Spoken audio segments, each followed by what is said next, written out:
Bonjour à toutes et à tous, ravi de vous retrouver pour le dernier épisode de votre série Le béton en mode décarbonation.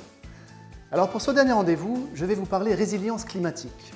J'ai eu l'occasion de vous expliquer comment on calcule l'empreinte carbone du béton et des structures béton. Il faut savoir que le calcul de cette empreinte est normé et ne tient compte que des impacts directs. Or, le béton a d'autres talents cachés. En effet, le béton a des impacts indirects qui, même s'ils ne sont pas comptabilisés, ont toute leur importance. Vous en voulez la preuve? En voici 3. D'abord, sa durabilité. Vous le savez désormais, l'empreinte carbone dans la RE 2020 est calculée sur 50 ans. Si ce chiffre était conforme à la réalité, on démolirait en moyenne 200 millions de tonnes de béton par an. Aujourd'hui, on en démolit à peine 20 millions. C'est dire si la durée de vie d'un bâtiment dépasse de loin l'estimation des 50 ans. En réalité, la plupart des ouvrages en béton vivent au moins 100 ans. Ça change la donne. Partant du principe que l'empreinte carbone du béton est la même quelle que soit la durée de vie d'un bâtiment, contrairement aux autres composants qu'il faut régulièrement renouveler, l'empreinte d'une structure béton ne représente plus que 10 à 15% si on réestime de manière plus réaliste sa durée de vie à 100 ans.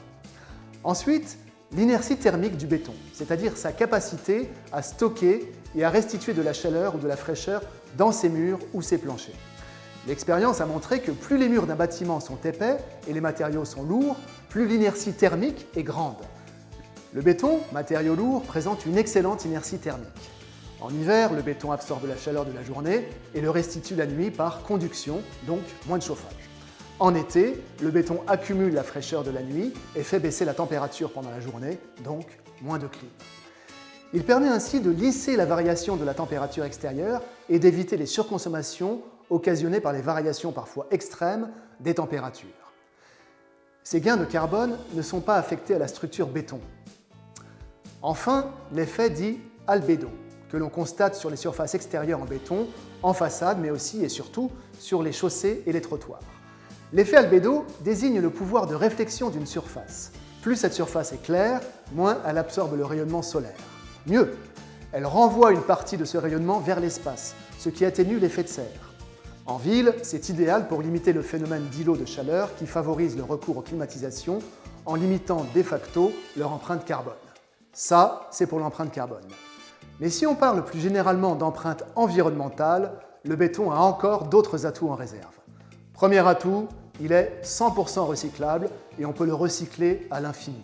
Aujourd'hui, 75% des bétons de démolition sont déjà valorisés et ce chiffre va encore grimper. Deuxième atout, la fabrication de plus en plus verte du béton et de ses constituants, principalement le ciment, qui utilise comme combustible ou comme matière première énormément de produits résidus d'autres industries. Les déchets de plastique, les huiles usagées, les déchets de bois, les cendres de centrales thermiques, les laitiers d'hiver, les vieux papiers, les déchets industriels, les farines animales et même les vieux pneus déchiquetés. En France, chaque année, on utilise ainsi plus de 3 millions de tonnes de résidus d'autres industries et par la même occasion, on en débarrasse la planète en les valorisant. Troisième atout, le béton est parfaitement compatible avec la biodiversité. Il est extrêmement résistant, il reste sain et inerte. Il ne craint pas l'eau ni les insectes, autant de qualités qui en font la surface idéale pour accueillir toits et façades végétalisées et développer de nombreuses solutions en matière de génie écologique. On pense à lui pour protéger les cours d'eau, créer des ouvrages en béton comme des passages pour la faune, des passes pour les poissons, des récifs artificiels. Quatrième atout, et non des moindres, le béton est un produit local. Entre le grain de matière dans la carrière et sa fin de vie, le béton exécute peu de kilomètres.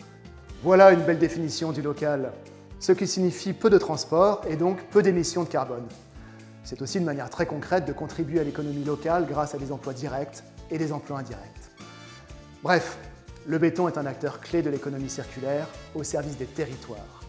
Voilà qui saura convaincre les plus dubitatifs. Entre levier pour baisser l'empreinte carbone et atouts éco-environnementaux, le béton rime définitivement avec décarbonation. Et voilà, c'est ainsi que s'achève votre série Le béton en mode décarbonation, en espérant avoir répondu à de nombreuses questions et surtout, vous avoir donné envie, chacun à votre niveau, de participer à cette grande mission de décarbonation.